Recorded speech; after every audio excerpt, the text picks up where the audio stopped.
And back now with a GMA Health Alert. A new study finds Americans are still getting too much salt in their diet. So how much should you really be having? And what are some simple ways that we can cut back?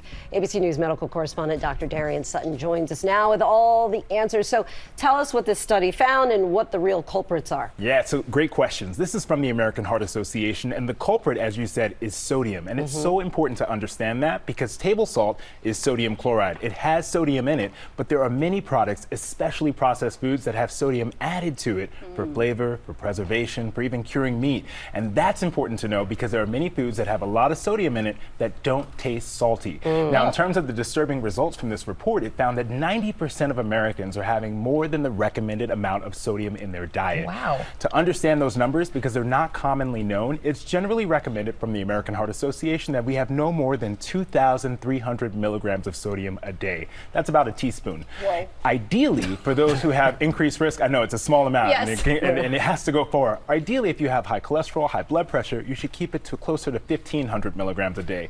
The average American eats about 3,400 milligrams of sodium a day. So much sodium, consuming it likely just unintended. So how do we cut back? Yeah, number one, paying attention to the labels. It's so important. You know, we talked about the fact that sodium is added to many products. If you pay attention to the labels, it's automatically going to lead you to decreasing the amount of sodium that you consume.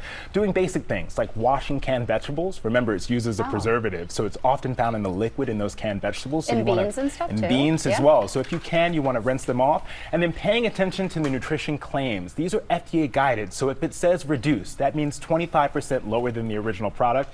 If it says low, that means it's less than 340 milligrams a serving, and if it says very low, it's less than 34 milligrams a serving. So pay attention to the labels. Thanks for keeping us on it, as always, Dr. course. Darien.